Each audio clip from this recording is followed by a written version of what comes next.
Syedaralun, Komplek Pendopo Bupati Biren yang berada di tengah kota Biren merupakan bangunan tua yang dibangun pada tahun 1934. Bangunan yang terbuat dari kayu ini dirawat dengan baik karena setiap tahun direnovasi sehingga masih berdiri kokoh.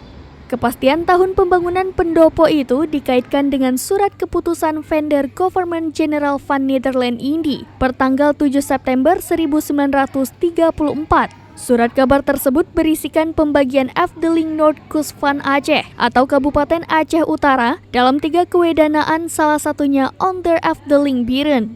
Setelah kemerdekaan Indonesia, bangunan ini menjadi rumah dinas Kolonel Hussein Yusuf, Panglima Divisi 10 Komandemen Sumatera, Langkat, dan Tanah Karo.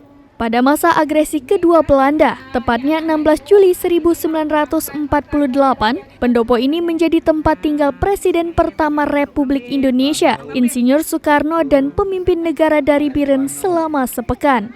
Sejak beberapa waktu lalu, bangunan Komplek Pendopo ditetapkan sebagai bangunan dan lingkungan cagar budaya sesuai keputusan Bupati Biren nomor 651 tahun 2020.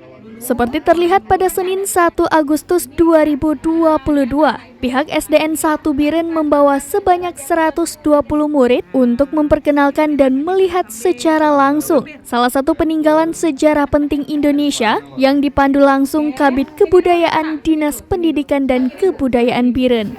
Oke, sini dulu kita nak, sini dulu. Sebelah kiri Bu. Inilah dia ruang Insinyur.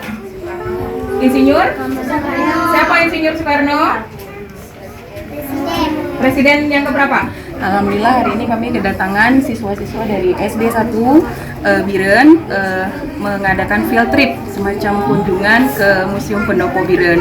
Jadi Museum Pendopo Biren ini sudah di-SK-kan dengan SK Bupati Kabupaten Biren sebagai salah satu situs dan cagar budaya yang dilindungi dan juga sebagai salah satu objek wisata, terutama wisata edukasi dan juga wisata sejarah. Jadi terbuka untuk siapa saja dan mengingat banyaknya sejarah yang ada di Museum Pendopo ini, salah satunya Soekarno pernah menjalankan pemerintahan atau roda pemerintahan di tahun 1948 pada saat agresi militer Belanda kedua, di mana wilayah yang lainnya semua sudah dikuasai, tapi tinggal Aceh yang belum dikuasai. Pendopo ini juga pernah menjadi tempat tinggal dari Kolonel Hussein Yusuf sebagai Komando Resimen 10 Komandemen Aceh Sumatera pada saat itu. Jadi bisa terus kita kembangkan dan juga mengajarkan sejarah kepada anak-anak, terutama para siswa dan kaum muda, bahwa Biren sangat syarat dengan sejarah, dan Biren merupakan kota yang kecil tapi penuh dengan sejarah hingga dinamakan dengan Biren sebagai kota juang. Dari Biren, Yusmandin Idris, Serambi On TV. Kalau kalian bisa gambar kayak mana itu? Paham anak-anak? Jadi ini apa namanya, ruang? Ruang ada. Nah, di situ ada lihat foto-foto. Ini ada yang tahu apa anak-anak?